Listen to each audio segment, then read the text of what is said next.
Texas, 1966. Half of the town was still recovering from the Great Depression era by building meaningful establishments like elementary school, new hubs for business to tend to the livelihood of the citizens, while the other half of African American and Mexican American citizens were taking part in the national movements to bring down the racial barrier. It was the time of change, time of revolution. With so much going on around them already, suddenly a certain group of people were seen on the streets with their motorcycles roaring, living on their own terms like there's no tomorrow, cruising through Texas like they run the town. Yes, you guessed it right. They were none other than Bandidos, the most infamous one-percenter outlaw MC that the world has ever seen. Bandidos was founded in 1966 by Donald Eugene Chambers. During the Vietnam War, Chambers served as a war veteran. Upon returning to Texas, he was a member of several biker gangs. Then, in 1966, he started his own club, Bandidos. The name was inspired by the Mexican bandits who lived by their own rules.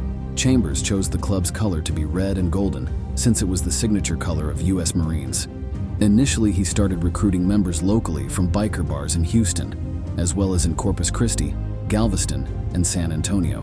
By the early 1970s, the gang had over 100 members, mostly war veterans. Back then, people thought of the Bandidos as a safe space for the war veterans, the ones who came back to their families after years of witnessing brutality and killing enemies, years of fighting side by side with their brothers, and seeing them die in their arms. War changed them. They suddenly came back to a world that they don't recognize anymore. After being surrounded with so much darkness day in and day out, the comfort of a normal life confused them, which is why people associated with them actually supported the idea of Bandidos initially, since the gang provided them with a sense of brotherhood, loyalty, and support. But people had no idea about how this gang is going to casually commit one crime after another in future, have multiple brush with the law enforcement, indulge themselves into burglary, drug trafficking, grave robbery, violence, assault, and even murder. It all started on 22nd December, 1972. Chambers and his two fellow Bandido members, Jess Fain, Injun Deal, and Crazy Ray Vincent, abducted two other drug dealer gang members of Bandido, named Marley Leon Tarver and Presto Tarver, in El Paso. Earlier that day, this brother duo sold baking soda to the gang members and tried to pass it as amphetamine. Bandidos preached loyalty inside the brotherhood, and such events were considered as betrayals. Hence, they thought setting an example was needed, so that the other members could see how the disloyal people would meet their makers. They drove them to the north of their city to the deserts. There, they forced the two drug dealers to dig their own graves, just like the Nazi officers did at the concentration camps. After they were done, Chambers and his fellow members shot them point blank and then set their bodies into fire. The trio was charged with murder, and after the testimony of Robert Munnerlin, a pub owner and police informant who was the witness to the murder, Chambers and his fellow members were sentenced for life. Bandidos have been enemies with Hell's Angels since almost forever. Which brings us to the Nordic Bike War in between these two gangs, which lasted for a whole 3 years, marking the start of Bandidos' Norway chapter. The war started in southern Sweden in January 1994, when the Bandidos Motorcycle Club, a small club with only 6 members, refused to capitulate to the Hells Angels, and instead aligned themselves with the Bandidos. This affiliation drew the Bandidos into the conflict, which reached Norway on 19 February 1995 when there was a shooting involving members of Rabies MC and Customizers MC in Oslo. Customizers fired at Rabies members riding in a car, leaving one man wounded. Rabies later patched over to the Bandidos, while the Customizers joined the Hells Angels. On 17th December 1995, 2 leading members of the Bronx 95, a club founded in 1995 that was given hangaround status by the Bandidos and was intended to be the precursor to a Bandidos chapter in Trondheim, were shot and wounded while riding in a car. 3 Hells Angels members were indicted for the shooting, but were acquitted of attempted murder in December 1996. The incident effectively stopped the founding of a Bandidos chapter in Trondheim, a city that has since been seen as Hells Angels territory.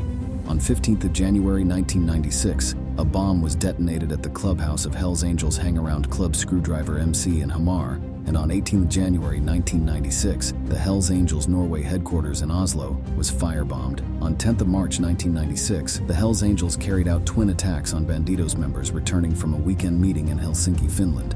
One attack took place at Kastrup Airport outside Copenhagen, Denmark, and the other at Oslo's Fornebu Airport. The target of the ambush at Fornebu was Lars Harness, who was shot and wounded with a handgun in the airport's arrivals lobby. Hells Angels Oslo chapter president Torkjell Rota Alsaker was found guilty of shooting harness and sentenced to 3 years in prison in November 1998. On 15 July 1996, Bandidos Sweden members Michael Garcia Lerche Olsen and Jan Krog Jensen were traveling to the Bandidos chapter in Drammen when they were intercepted and ambushed by Hells Angels members at Mjøndalen. Several shots were fired from a semi-automatic 7.65 caliber pistol, one of which hit Krog Jensen in the head and killed him. It has been speculated that Lerche Olsen, a former member of the Hells Angels Copenhagen chapter, who was expelled from the club and later went on to become president of the Bandidos chapter in Kattarp near Helsingborg, was the intended target. A Hells Angels member was acquitted of murdering Krog Jensen on 11 June 1998, and the investigation into the killing was closed in 2000. On 19 July 1996, 4 days after Krog Jensen's death, a car occupied by a Hells Angels member and a companion was targeted in a drive-by shooting in Oslo. No one was injured. 2 people associated with the Bandidos were charged in the case, and police believe the shooting was a retaliation for the killing of Jan Krog Jensen. A car bomb exploded outside the Hells Angels clubhouse in Oslo on 30 October 1996. No persons were injured. A motorcycle shop in Alnabru, Oslo, where 2 Bandidos members worked, was bombed on 13 March 1997. No one was injured, and 2 men were charged in the case. The Bandidos clubhouse in Drammen was reduced to rubble on 4 June 1997 when a van bomb was detonated outside, killing Irene Astrid Bekkevold, a 51-year-old woman who was driving past in her car. Her husband was among 22 people injured, none of whom were motorcycle club members. After a 4.5-year investigation, 7 men associated with the Hells Angels, including the Angels' national president Torkjell Alsaker, were convicted for their roles in the bombing. Irene Bekkevold was the second civilian killed in the Biker War, and the subsequent public backlash and increasing scrutiny from law enforcement forced the Bandidos and Hells Angels to end their conflict. The war formally concluded on 25 September 1997, as Danish representatives from both clubs called a truce and agreed to divide territory of criminal activity into geographical areas and to cease expansion in the Nordic countries. Since then, a Cold War over territory and members has emerged in Norway, with the Bandidos allied with the Outlaws on one side and the Hells Angels allied with the Coffin Cheaters on the other.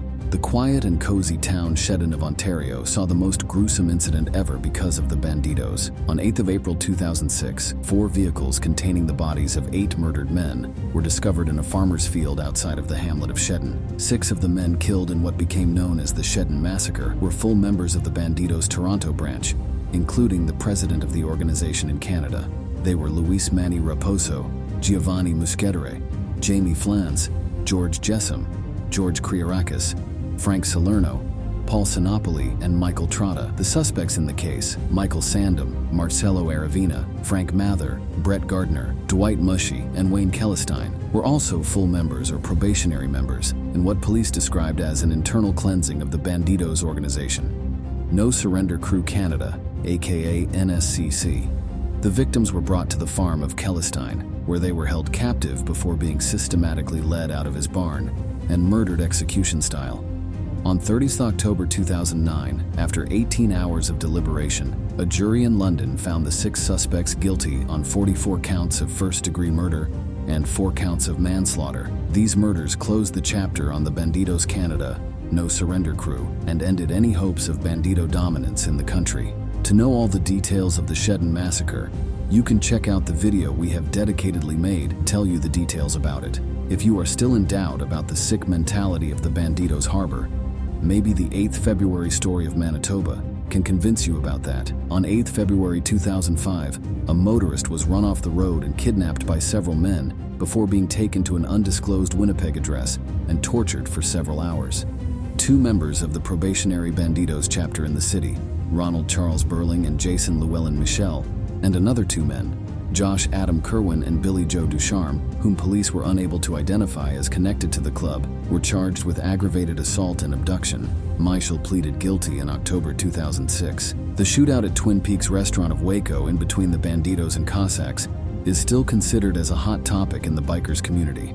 On May 17, 2015, in Waco, Texas, United States, a shootout erupted at a Twin Peaks restaurant where more than 200 persons, including members from motorcycle clubs that included the Bandidos, Cossacks, and allies, had gathered for a meeting about political rights for motorcyclists. Law enforcement, which included 18 Waco Police Department officers and 4 Texas Highway Patrol troopers, had gathered to monitor the restaurant and meeting from outside, and according to police, returned fire after being shot at. 9 bikers were killed, 18 others wounded or injured, and 177 individuals were ultimately arrested and initially detained in connection with the shootout, most for alleged participation in organized crime. According to the New York Times, the response by prosecutors was widely criticized as brazen overreach.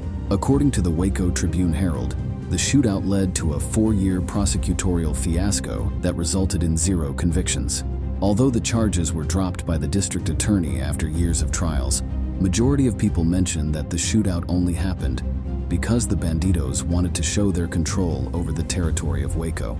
You can check out our episode on Waco Twin Peaks shootout to know more about this incident. Even after so many crimes, so many arrests and convictions, Bandidos are still at large. They have been announced as the most dangerous outlaw MC by law enforcement in various towns where they have their chapter. Although Bandidos keep a veil of discreetness over their criminal activities by emphasizing on the theory that what a gang member does in his personal life doesn't reflect any collective activities of the club takes strict measures for the members involving themselves in unlawful activities. But at the same time, one of the very famous Bandido taglines says, "We are the people our parents warned us about," which denotes they are a 1% club that believe the law doesn't apply to them. Which one do you think is true? Stay tuned till the time we bring you more stories about Bandidos so that you can get a clarity about the same.